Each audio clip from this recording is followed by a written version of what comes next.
Our next speaker is Nayat Horozoglu, who is joining us from management and discussing how one can embed sustainability work into that discipline. So yes, thank you very much. Thank you. I can speak loudly. Sure, sure. Thank you. Do you?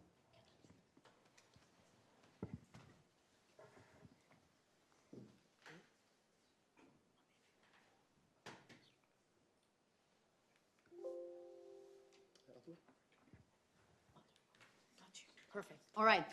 Hello, everyone. I wasn't expecting this. Okay, I'll do that.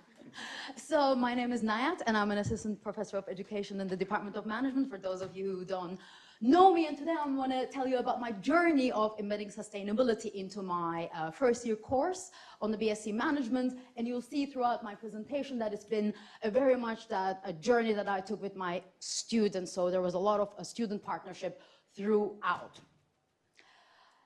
Right, so this is a quote from Diego, and maybe some of you may remember. He then went on to do some other things, which I'm going to come later in my talk. He said, I was not expecting to learn about sustainability as part of my BSc Management degree. But when I started at LSE, I actually felt the opposite way. I was quite surprised that there was not more sustainability in the BSc Management curriculum. So I have actually done my PhD at LSE, but then I didn't stay in academia. I was in the private sector for about more than 7 years. I was working as a consultant, and especially the last year or so of my career was primarily focused about sustainability, ESG investing. So when I came back and I was given this responsibility of redesigning and running our first year core course with 240 students, I thought this is a huge potential for influence, and there is a lot more we could do. And that's how I decided. So I decided when I was redesigning the course, before I ever delivered it, I said, I'm going to dedicate a week on sustainable operations. And that's a decision I had to make. I had to take something out to put sustainability in. And I do that through the triple bottom line framework, which some of you may be familiar with. So I ask my students to think about the economic impact of operations, the social and the environmental impact of operations of a company. And I give them a question to think about, and I say, okay, sort of the two sides of the debate, and I tell them, do you think there is a business case for sustainability and companies will be intrinsically motivated to do something about sustainability, or do we need some kind of intervention, whether it could be taxes or incentives? And I give them a lot of real-world examples during that week, and they really enjoy it because they want to see all these ideas in practice. They're management students.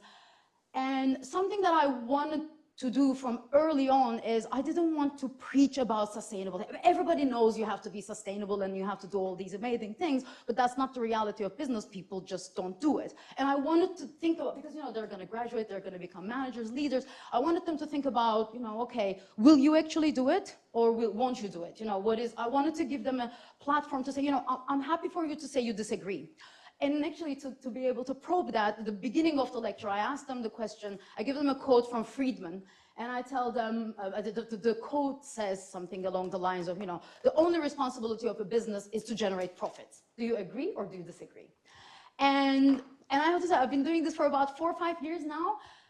The answer is pretty much around the 50% mark, which makes for a great discussion, because some students say, no, as a business, you need to make money. And some students don't. So this was my that's how I started the first year. I changed this 1 week, and then I got a sense that it was working. It wasn't, official evaluation of how that particular week worked, but when I ran the course, that first year I was running the classes as well. So I could see that week, especially with both sides of the debate, the students were really interested, and they were genuinely taking part. That was one of the most active weeks, across the different subjects that I was teaching in that course.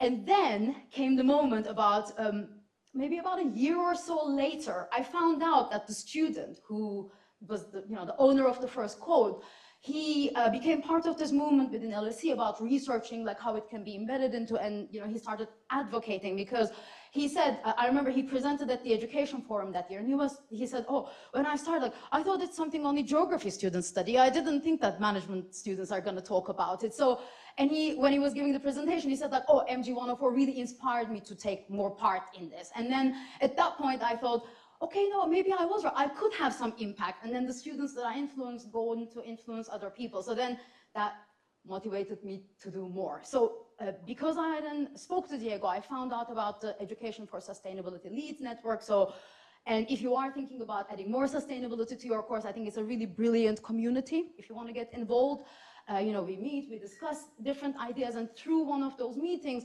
I found about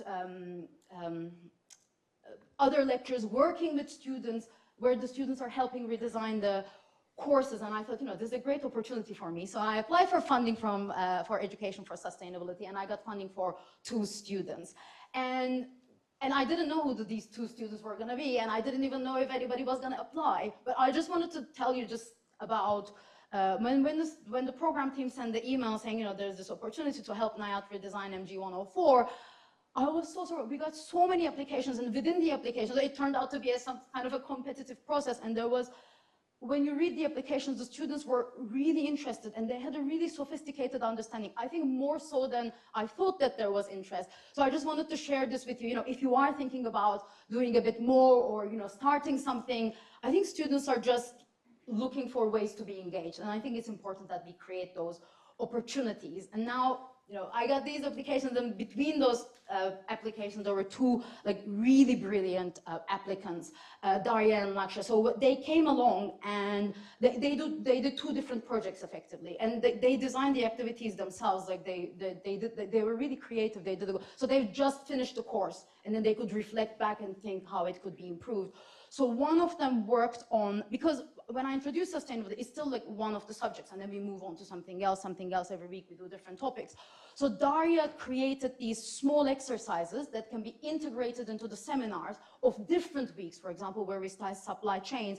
So we call them the sustainability connection. So when we're thinking about the sustainability theories, supply chain theories, then Daria's exercises would then be like, okay, what about we think about this question from a sustainability lens? So let's say out of 50 minutes would dedicate, so she did it for 3 other weeks of the course. It's a half-unit course, where there is that idea that it's not just one subject, it relates to other parts of the course as well, which was really good. So then it sort of became a lot more integrated. What Laksha did, again, having experienced the course himself, he said, okay, you know, we've got this idea, we've got this debate, you know, profit versus, like, you know, social impact, etc. But he said, you know, if we do that, I mean, I used to tell students, like, bring examples to prove your points when you're discussing this debate about, you know, business and motivated or otherwise. But it was more of a conceptual argument. And Laksha said, okay, if we can do this, give students real companies to investigate, they're going to be a lot more motivated, and make it a presentation format. So that worked really well as well. So this year there was a lot more engagement that week, because, you know, they had to, it wasn't an open discussion where you contribute every now and then. It was like a lot more structured with presentation. So that was like, you know, this was a brilliant opportunity for me to both hear from the students and then integrate sustainability a lot more into my course. And we actually got, because they did such a good job, I wanted to give them more opportunities. So this year the department is going to be, you know, giving them some additional funding to be able to then reflect on what they did, you know, how they found the experience, not only just, you know, redesigning these exercises, but also the place sustainability have or should have in management education. And they're going to be, as part of this, they're going to collect some feedback from their peers as well on the exercises that they designed. But it's not easy, especially in, you know, it's a course that I have got 4 teachers, it's got 240 students each year. It is difficult, you know, if you want to integrate sustainability. Ultimately, as I said, I was the only course leader. I had the sort of the space to say, no, I don't want to do this subject, I want to do sustainability, which may not always be possible. And ultimately, you know, you may also say, you know, okay, if you're teaching X subject in the 10 weeks, you need to cover these things, or, you know, is there space for it? So it is difficult. The last one is the one that I find personally most difficult, because I have got another course, which is an elective, and it is quantitative.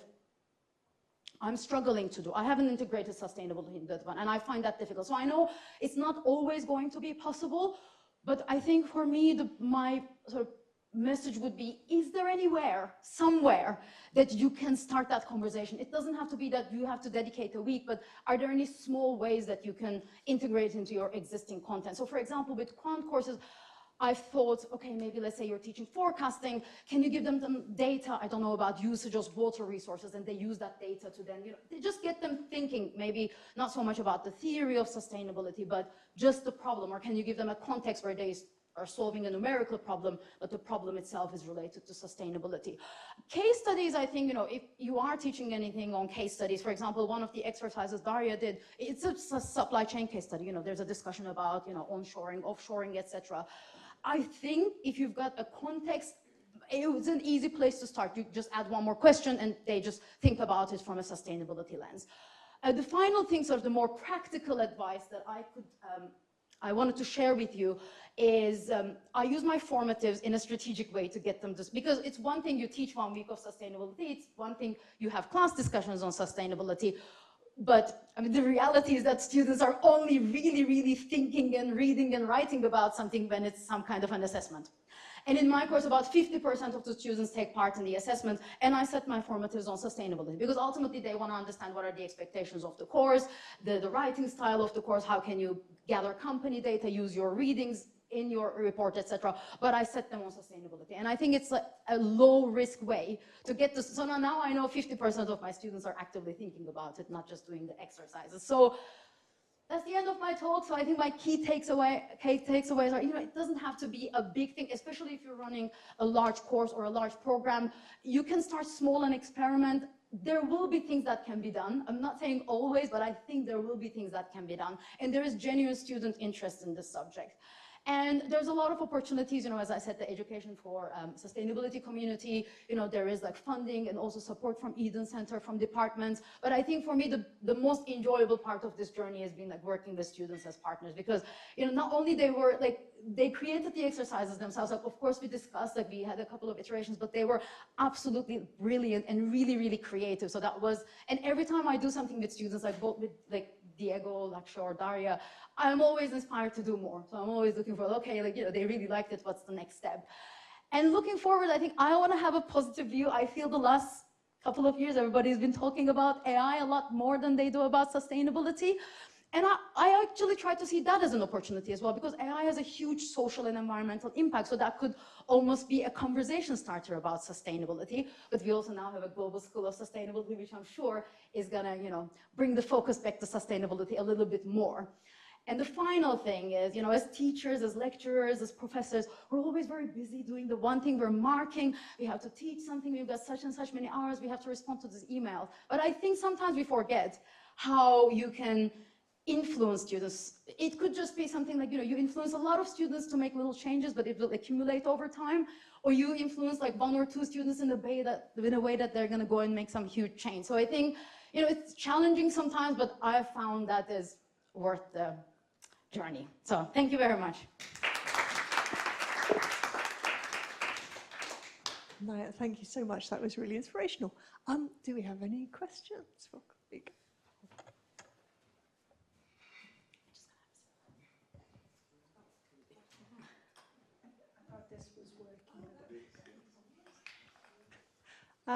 Thank you. Thank you very much, Nayat. It's fascinating. And it's more really like a comment. I think I absolutely agree with you when you say that for some courses it's very clear how you can embed sustainability, and perhaps a little bit more difficult for others. But I think maybe one way of thinking about that is looking at program level, how sustainability could become one of the learning outcomes at program level, and how we could develop a map in programs where different aspects of sustainability can take place in different types of courses, and to make it more strategic, rather than a one-off opportunity. In different courses. And I think different courses can bring different perspectives and focus on different parts of, let's say in our case, management as well. So that I think there'll be a lot stronger, proposition, I think, to go on board, if there is something a bit more centrally driven, for sure. Thank you very much. I saw another hand. I'm going to go for Thanks. Nat, very interesting. My question is, when you were talking, I was thinking of what things I could bring in. Sustainability, although I would like to, it's already being done at the program level, so I wouldn't, but I'm looking at bringing into ethics, which I have been struggling with quite a lot. Honestly, this is something that I do feel where students who learn introductory accounting should know about. And I've struggled to bring it in. So I actually am quite keen to hear about your experience working with students. So how was that? How did you go about it? What was your experience like? Did it need a lot of guidance from you? So just a quick overview, and maybe we could follow up with the chat. I don't want I'll give you a realistic perspective on it. First of all, because it was a competitive process, I had the luxury to ask them questions about, why are you interested in this? What are the sort of things that you could? So as part of the application, I could already see that they had some ideas. There was something that I could start from. So it wasn't that I just said who has the best mark or, just ticking. So it was an application process. I said, you're applying for this internship and you're going to work with Nayat and redesigning which parts of the course. So they already came with some, as I said, I had the luxury of choosing from students who've got that interest. And then of course they need some instructions. For example, they will come up with a really creative idea, but I'd need to say, I have to think about the practical way. We can't really deliver this on a 240 student course. So there were conversations about, how can we make this happen, for sure. But really, I think we did the most of the work, maybe about 3-4 meetings, but all of them very enjoyable. I wouldn't say it was burdensome in any way. It was like a two-way conversation, and I learned a lot about them. For example, through those conversations, I actually redesigned my formative this year as well, because they gave me some feedback on the formative. So with a bit of, I think they do need, because they don't do the delivery, they've got the creativity. I think they do need some guidance on the delivery and some high-level points about saying okay, Daria, which one of the subjects do you think we could do it? And then she'd go do a bit of research, and then she'd come back and tell me, I think there are some scope here, and then she'd have maybe a couple of proposals. But yeah, as I said, maybe 3-4 meetings, with some briefing in the beginning. But I've been really impressed. They were really creative. She brought up new concepts to our supply chain lecture even, not just doing the sustainability. So it worked really well. And Laksha's exercise as well, again, because of the group work, I had to change a little bit of the delivery elements of it, but he had some really good ideas. So I wouldn't say it was hard work, but I don't know whether I was lucky, but it worked really well because it was also students who've just taken the course. I think that helps as well, not just a student, let's say from master's, but a student who has just finished the course, because they could reflect on how it went, for sure. Thank you so much, and I'm sorry not to have more time to discuss, but yes, thank you. And